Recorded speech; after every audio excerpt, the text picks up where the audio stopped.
really incredible explosion of eclipsing binary millisecond pulsars that has happened in the last couple of years. They used to be very rare exotic systems in the galactic field. I'm not going to be talking about them in globular clusters for the most part. I'm going to leave that to Paulo. But we now have a rather large population in the galactic field. For those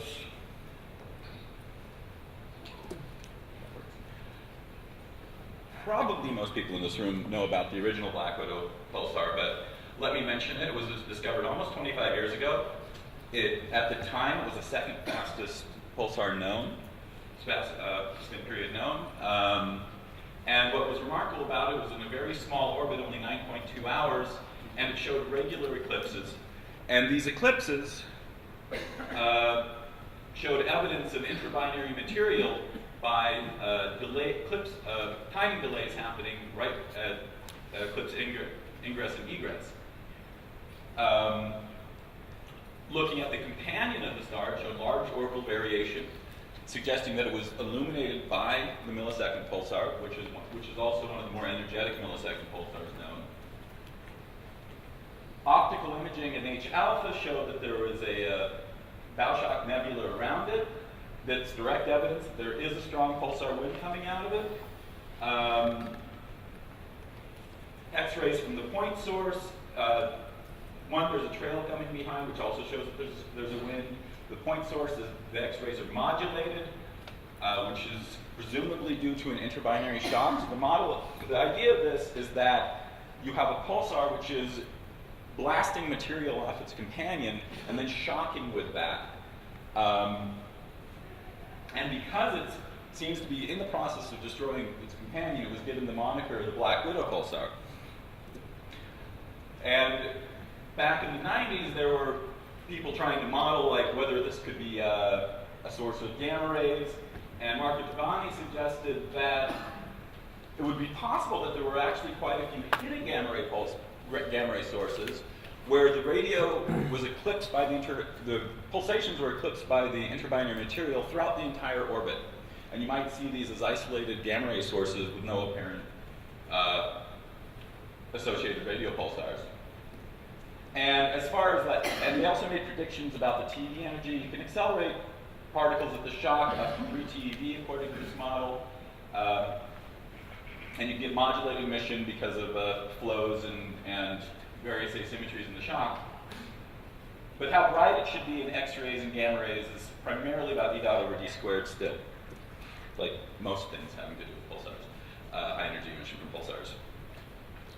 As a class, they didn't really grow in the galactic field, but many were found in globular clusters. And here's a diagram from Paulo Freire. He keeps a nice webpage about millisecond pulsars having globular clusters. These are all Black Widow type systems, the vast majority in globular clusters. I think here's the original. This is the orbital period versus, in this case, the mass function, and there's a clear separation. But also found, so these are very low mass companion systems, but also found in globular clusters first, were various sources which also showed eclipses. And when optical studies were attempted to look at them, their companions were a little bit too bright and didn't seem to be degenerate. They didn't seem to be white dwarfs. The first of these was discovered in Australia, and I've given them the name redbacks because that's the Australian equivalent of the Black Widow. And at this time, there's a total of 18, there might be more, but there are 18 Black Widows and 12 of these redbacks in globular clusters. However, globular clusters aren't always the ideal place to study systems. They're distant, 4 kiloparsecs to 7 kiloparsecs. Here's one's known. And you also have to deal with the fact that the intrinsic spin down of the pulsar is hard to measure because of the gravitational potential of the globular cluster itself. So what about other Black Widows out in the galactic field? Well, between 1988 and 2007, only 2 other ones were found. They were rather low energy, much lower E dot than the original. at sort of similar distances. Things got actually worse in 2001 when the Cordes-Lazio NE 2001 model came out and pushed the distance of 1957 out to about 2.5, which optical modeling suggests is probably about right. And just the aside is that for the most part, we only know distances from NE 2001, but systematically, measurements of distance from DM at mid-latitude, at relatively high galactic latitudes, underestimate the distances. So when you see NE 2001 distance from DM, it's probably about 20% underestimating the distance if you're off the plane, and can be up to a factor of 2 or more underestimating the distance. So things started changing in 2009. In the drift scan survey from the GBT, which you heard about yesterday, this pulsar J223 plus 0038 was found. It eclipses very similarly to the original Black Widow, and the eclipse fraction depends strongly on wavelength, and so does the pulse profile. We can see X-rays from it, so they're orbitally modulated, but the thing that was exciting about it was what Andreas mentioned, was that there was historical information in the literature about the companion of this source. And that companion changed from showing evidence in the optical spectrum of a disk to something that looked more or less like an ordinary G-star except for illuminated. And so you can look up what redback spiders, their mating habits, but that's what inspired the name, is that in 2000, it had this optical spectrum of the companion showing clear emission lines, and in 2004, the companion was now an ordinary star. And so it seems to be going from accreting, taking matter off its companion, to blasting matter off and ablating it. Now, one of the interesting things about these systems is you can get a lot of illumination of the companion space. They're very close together. In terms of light cylinder radii, they're 4 orders of magnitude closer than the inner ring of the Crab Nebula, which means you're really putting a big object right in the path of the unshocked pulsar wind, very much closer in than in ordinary pulsar wind nebula. And you can do interesting, but also because it's orbiting and you have this bright, distorted thing, as it orbits around, you get characteristic changes in the optical light curve that is wavelength dependent.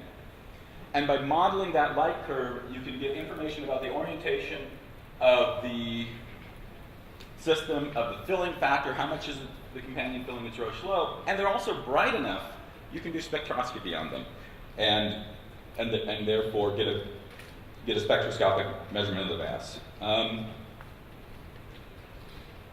So that was sort of the beginning of it. The drift scan found that, and a more ordinary type Black Widow, PSR J122256 plus minus 1024. About the same time, in a survey of the brightest sources from Fermi, led by Scott Ransom, in 8 high-latitude sources, 3 millisecond pulsars were discovered, one of which was a Black Widow. Since then, an additional 45 millisecond pulsars have been discovered by pointing at Fermi sources by a variety of groups around the world, and almost a third of them have been these spider systems. In addition, there are other large surveys going on which are also discovering more. So as Jason Hessel's, so this is just to show you where they all are in the sky and all the ones marked.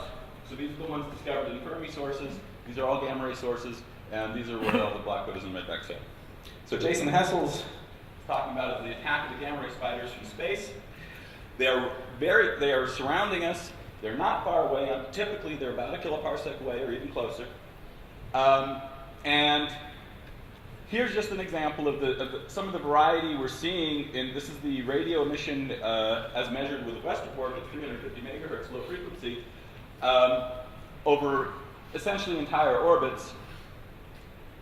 Sometimes some of the very low mass companion, the Black Widow types, you don't necessarily see it in the eclipse. Sometimes it's small. Sometimes the eclipses are quite large, and you can see the scattering. And the eclipse, both the eclipse fractions and the pulse profiles can change dramatically. And this is not a misalignment. This where you can't even see there's a third component is the brightest at 2 gigahertz versus 350. So 2 gigahertz is down here, 350 is around here. These are a pain to time. Not only do you have eclipses and delays because of the eclipsing material, and pulse profile changes if you're measuring at different telescopes, but they tend to show orbital variations. There is significant changes in the orbital period as your time limit you have to take into account. However, if you manage to get a good solution over an extended period of time, you can detect gamma ray pulsations in these guys. Almost all of them that we have been able to get a good timing solution, we've been able to find pulsations in the Fermi data. So here are just two examples of two of the Black Widows discovered in a survey I led at 350 megahertz with the Green Bank telescope. Here's the Westerbork profile. Here's GBT with lovely polarization, or sometimes there's not much polarization. And the profiles actually show quite a wide variety of gamma ray profiles from these guys. This is the current list, as far as I know, of all the ones in the galactic field discovered by many groups. These are the three that were known before 2009. These are all the new ones where I put an F next to the ones that are coincident with Fermi sources, which is essentially all of them. There's a few exceptions. And basically what that means is that the spin-down power, here's times 10 to the 34, is high, and the distance is fairly close. If you have high spin-down power and it's close, you're likely to see a gamma ray source there. And there are probably a few more found, but you can see just the variety of places that these have been found that are marked by different groups, and there's probably more that I don't know about. And over here, we can see the range of minimum companion masses. So I call anything with a mass much less than 0.1, a minimum companion mass much less than 0.1 solar masses, a Black Widow. And the higher mass ones, which show eclipses, or evidence of ablation of the companion somehow, is as redbacks.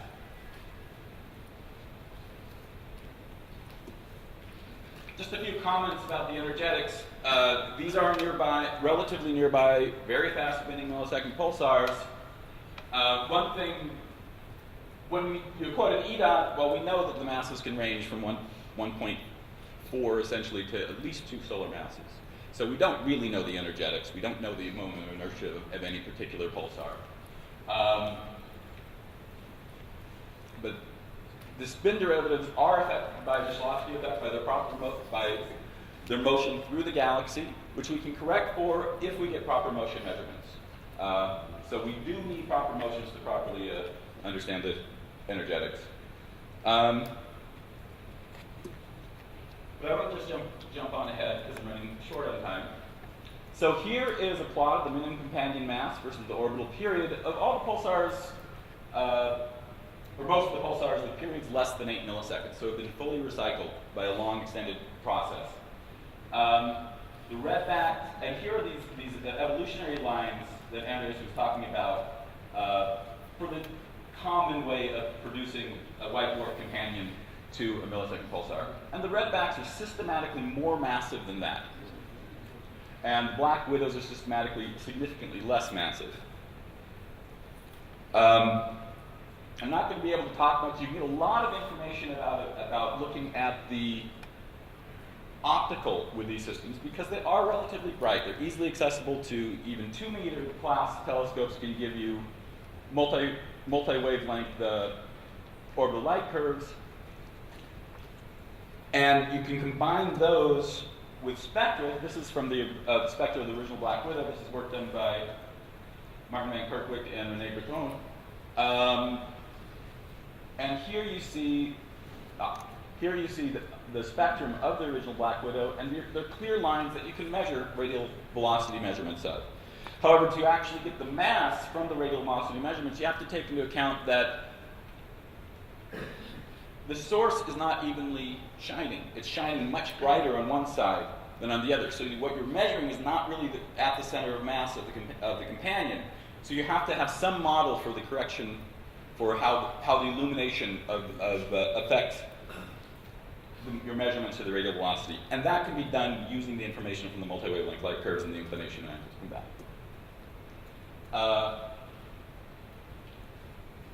But what we in general learned that both Black Widows and Redbacks don't necessarily have companions which are degenerate.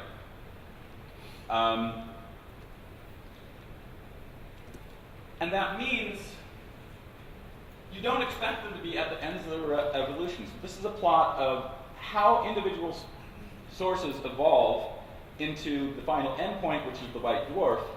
And there's a bifurcation period. I assume Thomas Storrs is going to talk a lot more about this. And the Redbacks lie here, which is not an endpoint for anything. The Black Widows, nothing even passes through them. But the Redbacks lie in an area where systems hang out for quite a while before they drop down and become ultra-compact X-ray binaries. And so they might just be cases where the evolution is interrupted briefly, where you just have a detachment of the row slope accretion onto the companion. And so here, if that's true, then they haven't had time to spin down much since they've been accreted up to presumably near the maximal you can for the particular magnetic field. And so they should be maximum magnetic field for a given pulse period. And they do tend to lie along the top of that. This one in particular is interesting because it has a very high inferred magnetic field, a relatively slow period, and a very high minimum companion mass. We're just getting optical information out of it as a bright moving companion. We see even Swift could see clear orbital modulation of the X-ray light curve. It could be, again, nearly filled row slope companion.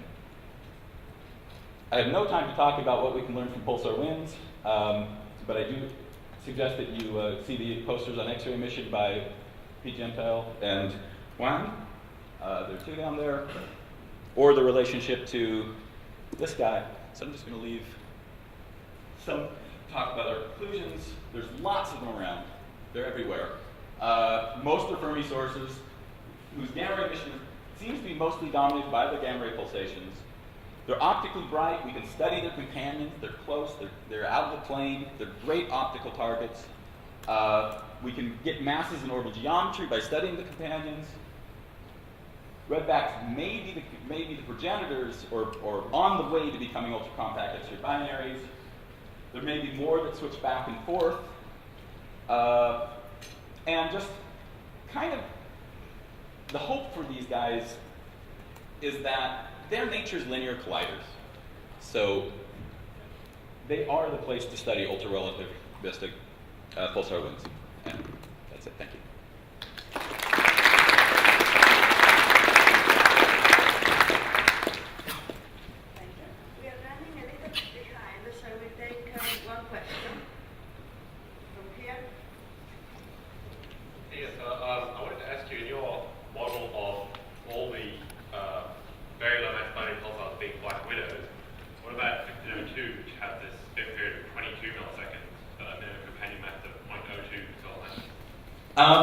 Well, that one is not even that extreme. There's actually several of those types of things known. And that also is not explained. There's one 1744 minus 3922 that René Breton wrote a rather extensive paper on. which has a spin period of 172 milliseconds and is a 0.08 solar mass companion. So we know there is yet another path in addition to all the other ones already done from these things that have simply not spun up, even though they should have. And I'm going to leave that to somebody else to figure out, because that's yet another unknown.